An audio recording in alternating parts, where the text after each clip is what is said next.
Good afternoon, everyone. My name is Rahul, and I'm an engineer on the Android Jetpack team. I work on performance, and in the past couple of months, I've been focused on KMP performance, especially because we've been focused on releasing some Jetpack libraries that are multi-platform that we announced early in the keynote today. So this is going to describe some of my work that we did in regards to that. The goals of the library are pretty straightforward. It's to build a benchmarking library. More specifically, we'll be talking about building a micro benchmarking library. And the key thing to note is that we're sort of trying to measure the performance of discrete pieces of code as against measuring application startup, which is like the measuring performance at a macroscopic level. So we were sort of not trying to do that. We were trying to focus more on measuring discrete pieces of code. And so we'll start off trying to understand the state of the benchmarking tool chain that's available today for you to use. And then we'll look at like possible gaps that are out there, and we'll sort of fill in those gaps as we see them by building our own micro multi-platform benchmarking library. And hopefully there'll be some interesting learnings along the way for you, like there were for me. So yeah, let's start off with a quick review of the existing set of toolchain and benchmarking tools that are available. If you've done any benchmarking on Kotlin Multiplatform today, you've probably heard about the Kotlin X benchmarking library. It supports the JVM, JS, and native targets very, very nicely. It adopts the JMH API. If you've written benchmarks on Java before, you sort of use the Java macro benchmarking harness, micro benchmarking harness, sorry. And so it sort of adopts that same API and gives you benchmark runners that you can use on JVM, JS, and Kotlin native. And so the way it works is you just add the plugin to your project. Here we are adding the benchmarking plugin as well as the all open plugin because we want our tests to be open. So that's really important for our benchmarking. And we have that dependency as well for linking against the benchmarking library. And once you have that, you can sort of define the benchmarking configuration. And what that entails is you're defining all the targets that you're intending to benchmark. Here we're only focused on benchmarking the JVM. So we have a single target called main. It's going to use JMH version 1.2.1. And we'll have a corresponding configuration for that target. Here, the configuration mode that I'm using is AVGT, which just stands for average throughput. So we're sort of trying to measure how many operations per second can we execute for a given piece of code. So that's the thing that we're trying to measure. Once we have that, we can sort of define the benchmark itself. This is what the shape of the Java micro benchmarking harness looks like. So when you're measuring code, it's really important to sort of isolate against sources of noise that may corrupt the benchmark. So you are trying to shield yourself from other rogue processes running and sort of like taking away CPU cycles or like pegging the I/O for some reason, so that sort of adds noise to your benchmark. And so the way the Java micro benchmarking harness works around that problem is that it sort of isolates all benchmark threads and sort of shields them from interference as much as possible. And the way you write your benchmark is you define the state that needs to be injected into this like isolated thread. And so that's the state that we're defining here. So we have a state with a scope benchmark. We're defining the number of worker threads that we want to spin, and then we're defining the number of warm-up iterations as well as the number of measurements that we want. So here we're saying, I don't care about warm-up because like I don't really rely on it, but I have 5 iterations for me to run. And then we'll define our state. The state here is just a double value, which is going to be initialized in our setup block. So what's going to happen is that the worker thread will get the state injected into it, and then the setup block will be executed by the harness, and then eventually your benchmark function that is identified by the @benchmark annotation will be executed by the harness for the number of iterations. And so once you have that, you run the benchmark using so the plugin exposes the main benchmark task thanks to what you added in the plugins module block. The name main comes from the name of the target that you defined in the build.gradle file. So like this is usually target name / and benchmark suffix. So once you do that, you get this nice textual report. which gives you a summary of the benchmark that you ran. So here you can see that we ran a square root benchmark. All it did was compute the square root of a number. And so here we ran it for 5 times with the average throughput mode. And this is the score that we got. So this is the number of operations, and this is the amount of time that it takes for you to. So these are the number of operations per second that you can execute for this given benchmark. Now, unfortunately, Kotlin-X.benchmark doesn't quite support Android yet. So like that work is ongoing. And so in order for you to better understand how Android benchmarking works, let's look at that toolchain. So Android expects you to write benchmarks in a library module. So here we're defining a settings.gradle file with our library module called benchmark that has all our benchmarks. And we have the corresponding build.gradle file associated. So here, as you can see, I'm sort of using the Android benchmark runner. So that sort of gives me some of the same APIs or some of the same functionality that the micro benchmarking harness on JVM gives you. So it gives you the ability to sort of eliminate noise, because it does warm up on your behalf. It also locks CPU clocks, for example. So you have, so you're sort of shielded from thermal throttling on devices, for example. Here, we're also defining a test build type of release because we want our benchmarking code to be optimized by R8, which is sort of a whole program optimizer that is used on Android. So rather than measuring the code, rather than benchmark the code as you're writing it, we want to measure the optimized code that's like sort of emitted by R8. So we are overriding the build type to release. And we're just defining a dependency, which is a test dependency on the JUnit4 library, which is the micro benchmarking library. Once you have that, the benchmark itself is pretty straightforward. It's just a JUnit test. And so here, we're using the Android JUnit4 runner. And it uses a benchmark rule, which is the JUnit4 rule that we need to write our benchmarks. The test itself uses the measure repeated API on the benchmark rule. So here we're saying we want to measure the cost of computing a square root. The value that we want to compute a square root for is 3. And like we're doing something interesting here. So the measure repeated block gets a scope of type benchmark rule.scope that exposes a handy run with timing disabled API. And you might be wondering why I'm actually doing this. This is being done so I can fool R8 into thinking that I'm actually using the results of the computation. Otherwise, what R8 will do is it'll look at my code and say, hey, I'm actually not using the result of the square root itself, so like it's all dead code. So I'm just going to eliminate that. So like the benchmark will be empty, and I won't get the intended result. So here I'm sort of telling the benchmarking library saying, hey, I'm using this, but I don't want my usage to reflect poorly on the benchmark. So I want to eliminate all the side effects of using the value of the computation. And like I want that to be eliminated from the result of the benchmark. So that's why that API exists. And so it's like super handy for you to use. So once you do that, you get this like handy play icon in the gutter on Android Studio. And when you run that, you get this nice textual report. And it tells you the cost of executing the function. It tells you the number of allocations that were done. And it gives you a very handy Perfetto trace. Perfetto, for those who don't know, is like a nice canonical tracing tool that's available on Android. It tells you exactly what subsystems are being used and what is the cost of like every subsystem that is being used. It also gives you a handy name to a benchmark. And so this is one way to look at the test output. Another way to sort of look at the test output is sort of, so benchmarking will also produce a handy JSON file with the results of the benchmark with a well-defined schema. So if you want to consume the results of the benchmark from like CI, for example, and you want to do regression detection, so that's the output that you want to consume, and you want to like apply statistical analysis on to see if it's like deviated from past results. And so you want to like define step-fitting functions at that point. And so we have a really nice blog post on how we do that in Android X land. It's called how you fighting regressions with benchmarking. If you want to read more about that, Right.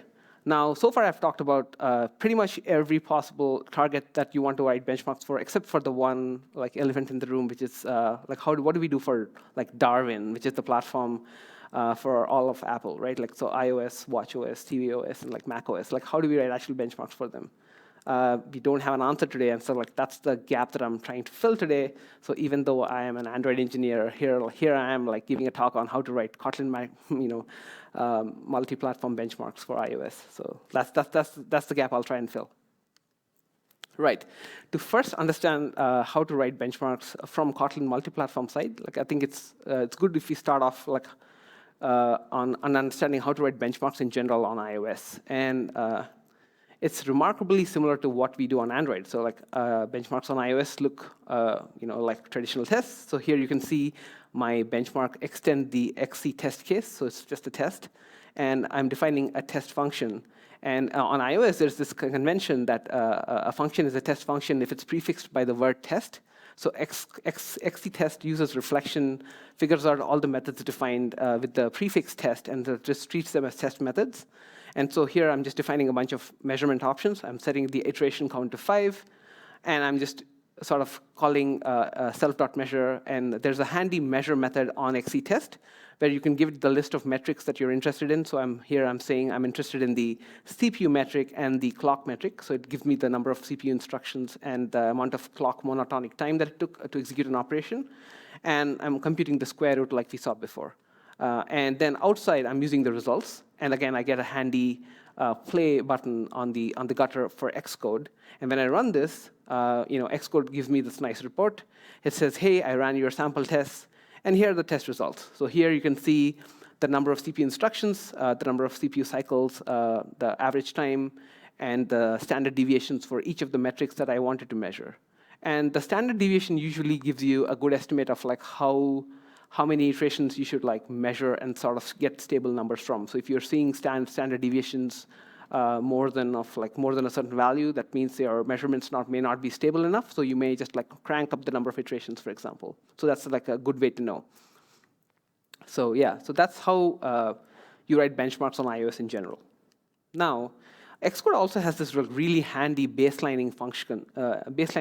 So what it does is once you write a benchmark, it has this popover that says, hey, I noticed that you wrote a benchmark, and if you save the benchmark result as a baseline as part of the project itself, every subsequent iteration that you run these tests and we compute new numbers, if it lies outside of the standard deviations that we've measured before, you can sort of treat that as a regression and treat that as a test failure. So Xcode has this built in, so you can see as you pop over code that you've written benchmarks, you get this like nice handy popper that says, oh, in the past this operation took these many CPU cycles. So if as the code is evolving, if it takes more later, then you know something has changed, and you want to like figure out what and if that is expected or not. Right. Now we have a pretty decent understanding of like what benchmarking looks like on iOS. So let's actually fill in the gap. Let's actually try and execute. So the goal is that we're now trying to write benchmarks from Kotlin multi-platform side that can be sort of executed like we would execute XC tests on Xcode and get the same set of results that we want, right? And so we have some requirements that we want to fulfill. So we want to support every Darwin platform out there. And we don't want to focus, we want to focus on developer experience because we want like full fidelity from the perspective of the IDE. So not only should IntelliJ understand that these are benchmarks, Xcode should also understand that these are benchmarks, ideally. And we want end-to-end automation. So we don't want to deal with like any GUI showing benchmarking results. We want JSON outputs that we can consume from other tools and possibly like apply statistical analysis on with some rigor. So that's our requirement. Right. Step one is to build bindings for XC test. So if you notice, the Kotlin multi-platform bindings for Darwin, like there's one important module that's very missing, which is XC test, which JetBrains does not publish yet. So let's take a stab at doing that first. So here we'll be using C-interop. C-interop definitions are defined in a definition file. Here we are saying we want to build C-interop bindings for XC test, which in turn depends on UIKit. And then they'll be packaged in the package from Kotlin's perspective in platform.xctest, and the language that is being used is Objective-C. We'll define a bunch of compiler options, and then we'll define a few linker options. All of this code is open source, so if you want to check out like exactly what options I'm supplying, you can like refer to them. And then we'll define a build.gradle file so we can sort of build and invoke C interop. So we'll define a dependency on the multi-platform plugin first. Next step, we'll define our source sets. And so even though you might be wondering, like, why am I defining source sets when there are no sources? It's just a def file that's building bindings. I think there was a bug in some version of the multi-platform plugin that required source sets to be defined, so I'm just like making Commonizer and the Gradle plugin happy here. So I'm just defining a basic ARM64 main that depends on common main, and I'm just defining other targets for iOS to make Commonizer happy. At this point, I'm ready to define, like invoke C interop in my build.gradle file. So I'll say, I have this XC test interop file definition and a bunch of other compiler options for the C interop tool itself.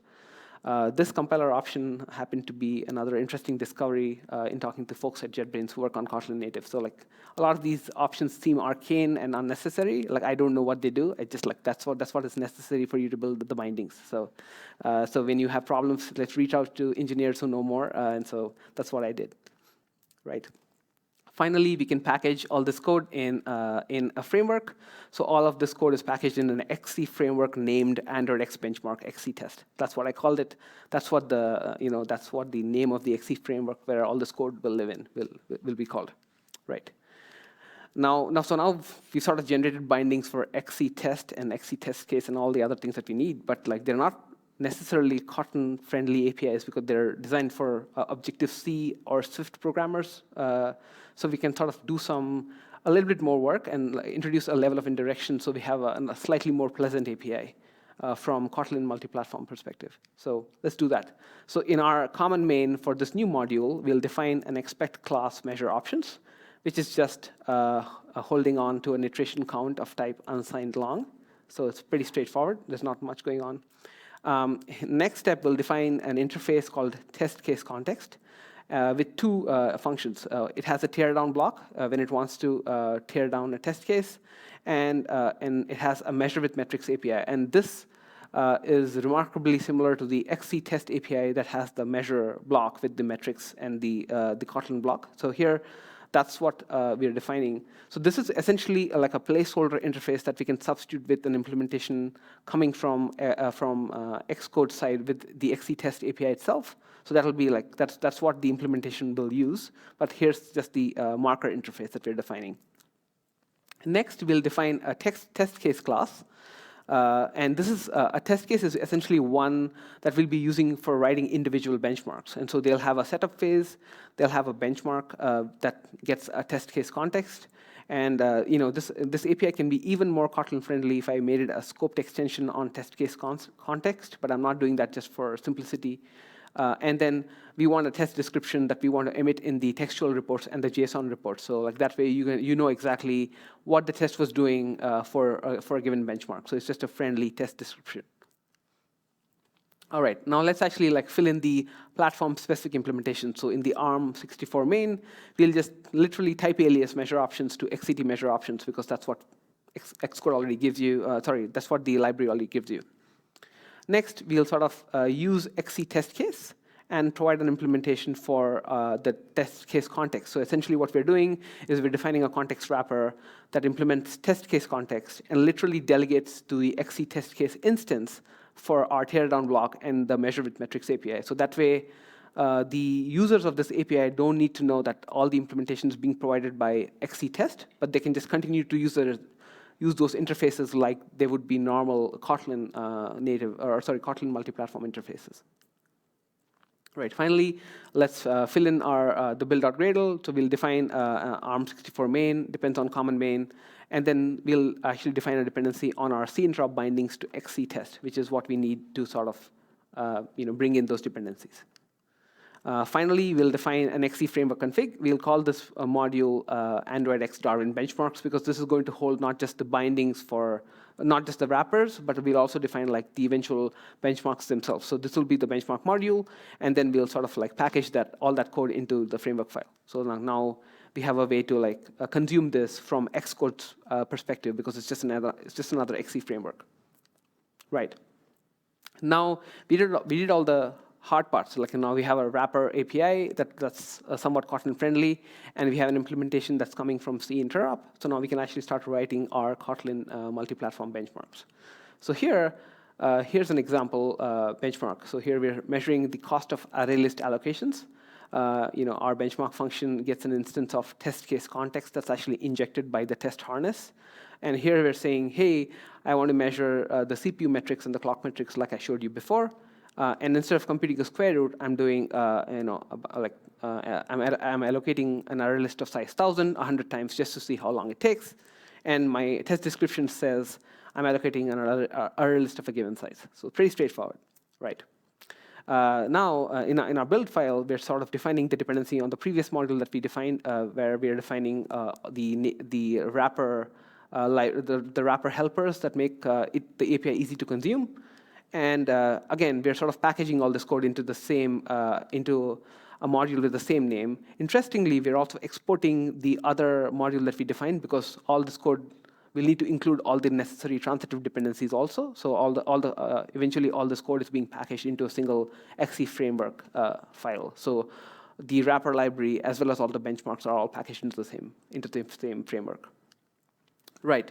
Now we wrote the benchmarks. Now the interesting bit is like how do we run them? Like how does Xcode know that there are benchmarks that are necessary to be run? And like for this, you need to understand a little bit about how Xcode actually links tests.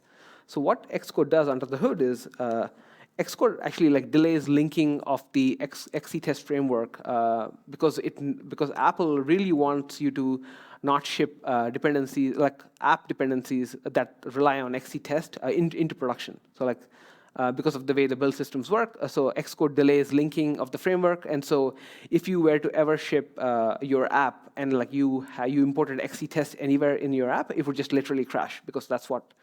Because that would be an obvious mistake that was made by the developer. And so tests always have to be identified by an entry point that is recognizable by Xcode. So we will have some glue code that we are writing in Swift that will sort of like interrogate the benchmarking module that we wrote on the Kotlin Multiplatform side and sort of drive the test execution itself. So we'll look at how we do that.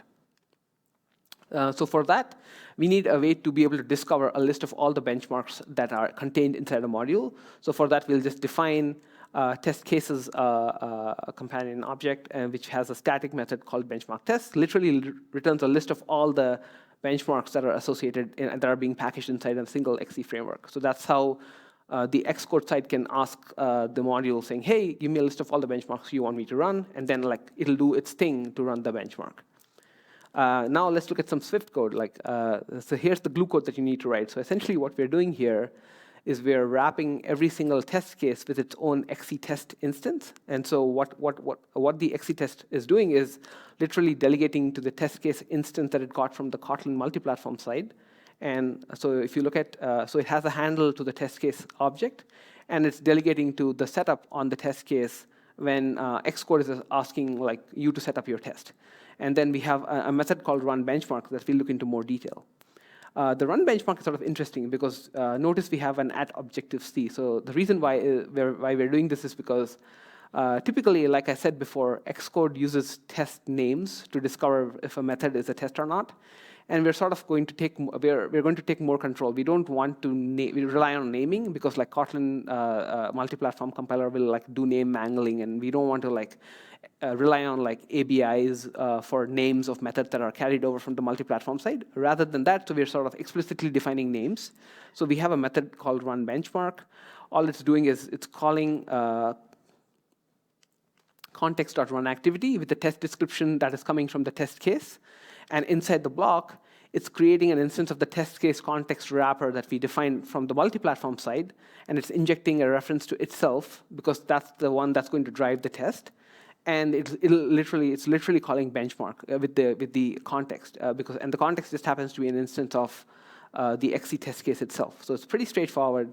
So all you're doing is you're passing an instance of the XC test case to the multi-platform code, and sort of like that's the one that's doing all the heavy lifting at that point. And now all we need to do is we need to generate a synthetic test suite that sort of discovers all the tests from the multi-platform side. So for that, we'll call the shared benchmark tests. And so this is the discovery mechanism that we had before on the multi-platform side, where we return a list of tests. And so here we can just write a simple for loop where we're saying we'll construct a single XC test case class subclass for every single test case that we define using the run benchmark selector. And so you might be wondering what this API does. It's just reflectively obtaining a method handle to the run benchmark API. Yeah, it's sort of clunky. Apple knows this. They're probably going to fix this in the next version of XCTest. But yeah, all you're doing is creating an instance of the test and adding it to the suite. And so like now your suite sort of maintains a mapping of XC tests and the corresponding benchmarks that you want to execute from the perspective of Kotlin Multiplatform. And now, with this, you also get a very handy gutter icon in Xcode that you can just run. And now when you run that, you can get benchmark results. So here you'll see a nice little handy report from Xcode that says, hey, you ran your benchmark with that test description with all the metrics that you care about. So now you have a way to not just run benchmarks, but also to see the results of that benchmark in Xcode. Now, this is useful, but like we want this to be a lot more automatable and more useful. Because like this report that you're seeing is actually stored in an XC result directory, which is like binary plists that Apple stores, and these are like not interrogatable by other tools. So we want JSON results that can be used by other tooling. So we need to do a little bit more to get this to a bit more usable state. So first things first, we need to we need to somehow set up this glue code that needs to drive that benchmark, right? So here we're going to use Xcode Gen to essentially synthetically generate Xcode projects. And so what this does is you can write some YAML, and you can sort of treat Xcode projects as generated code essentially. So you have some Swift code that's glue code. It needs to be hoisted in an Xcode project, and that is going to be synthetically generated by Xcode Gen. So all of that just gets treated as generated code. And that way, you can sort of programmatically create Xcode projects that are targeting benchmarks that you care about, and then you can run them not just locally, but also on CI. So it just gives you a very handy way to automate Xcode. And for those who've used Xcode, anytime you touch anything in Xcode, it changes your project mysteriously. So it's really handy to get a way to be able to programmatically generate projects. And so let's look at some example configuration. Here we're just saying we have a single test iOS app target. It has a dependency on the XC framework that we built from the Kotlin multi-platform side. It also exposes a test target, and all the Swift glue code that we defined lives in the iOS app unit tests and main. So you have a single canonical definition for your Xcode project, and you can generate as many instances of this as you want as you're running benchmarks for different situations. Once you have that, now you have a way of generating Xcode projects, but you're not quite done, because you need to be able to provision Xcode Gen. You may not have an installed version of Xcode Gen on your CI, so you need to be able to download it, install it, provision it, and provide all the dependencies. You want to run benchmarks using Xcode build. You also running benchmarks is not particularly straightforward, because you have to make decisions like, oh, what device am I running my benchmark on, and what properties should it have, and how am I even sharding my tests on devices, right? There's a bunch of decisions that you need to make. And eventually, you also need to parse the binary plist goop that Apple gives you, and you need to make it like JSON, and you need to make it more consumable. So for all of that, we wrote a handy Gradle plugin to do all of that. So in our module, we define that we are using the AndroidX.benchmark.Darwin plugin. So it gives you a lot of the associated DSLs to control every aspect of this running benchmarks. And then in our DSL, we can say, hey, I'm generating the Xcode project with my YAML definition, and the app that I'm executing is named test app iOS, and the destination that I want to run my benchmarks on is an iOS simulator with a certain version of the platform. This could just be a real ID to a real device. Also, if you want to run these tests on a physical device, which I would highly recommend if you want to get any stable numbers. So it sort of automates that whole flow end to end. It gives you a nice DSL style declaration. And finally, that plugin gives you a handy way to execute all benchmarks defined in a module by calling Darwin benchmark results. And you can see that's invoking Xcode build under the hood to run the benchmarks on the device that you picked. And then it gets a handle to the results, processes the results, interrogates the binary plist, pulls all the results out into a standard schema that can be consumed by other tools. Right. And the results essentially will look something like this. So here we're saying, hey, we ran your benchmarks on this device, and the test description was this, and these are the measurements. So these are the statistics that we consumed in a pretty handy JSON file. So yeah, like we did pretty well. Like we sort of identified a gap, and we built not only a library, but we also built a Gradle plugin for running benchmarks on a new platform, which is not easy to do. We've also generated JSON reports with a standard schema that you can use for things like regression detection.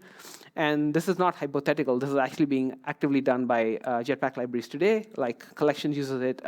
Data Store is also going to use it very soon. So we have benchmarks running in continuous integration today that sort of use this infrastructure. Let me show you a demo. It's like the most uninteresting demo because it's just invoking a single Gradle task. So as you can see, when I'm just starting off on clean slate, I just ran Gradle clean, and obviously this is a video. It's been sped up because if I ran benchmarks that took 5 minutes, it'll make for a very uninteresting demo. So when I run results, you can see it's sort of building all the dependencies. It's building the XC framework file, and then it's invoking Xcode build under the hood to generate the results. And once in a few minutes, it'll be done, and then we get the results with the output files that we care about in the out folder, which I'm not showing right now. So yeah, with that, I'll just end my talk. So it's like this is pretty straightforward once you understand all the moving parts involved. And with that, I'll hand off to questions. And for those on YouTube, please do not forget to like and subscribe. I'm just joking. All right. Yeah. Thanks.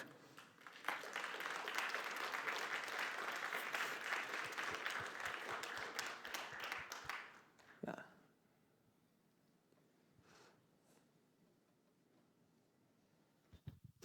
Hey, Rahul. A quick question. So in terms of benchmarking iOS targets, what would typical things would be like could impact the sort of the benchmarks that you're seeing on a native client? Yeah, you can. They can be. iOS is sort of like the tool chain that helps with benchmarking on iOS is fairly robust. XC tests have existed for a long, long time, and so Apple does a lot of heavy lifting to sort of eliminate sources of noises. I have a lot more visibility into Android because, like, I work on the Android team. Like, asking an Android engineer how iOS works is not the best of ideas in any way. So, like, I have a limited understanding. I think what they do is like they take care of things like warm up. So when processes are woken up, there's like a little bit of work involved on the operating system's behalf. So we sort of wait for the warm up to catch up, and then we sort of and then I think.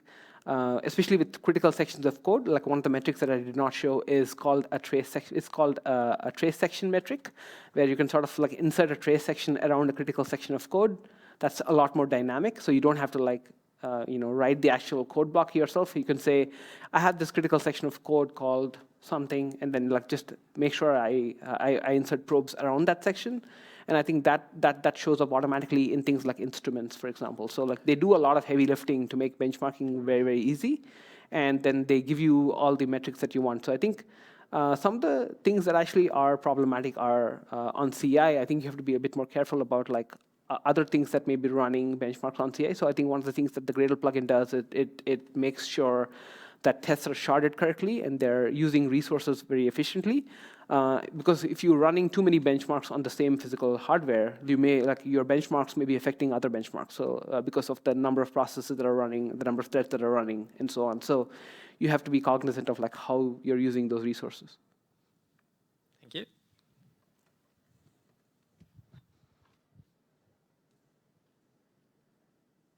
No questions? That's it then.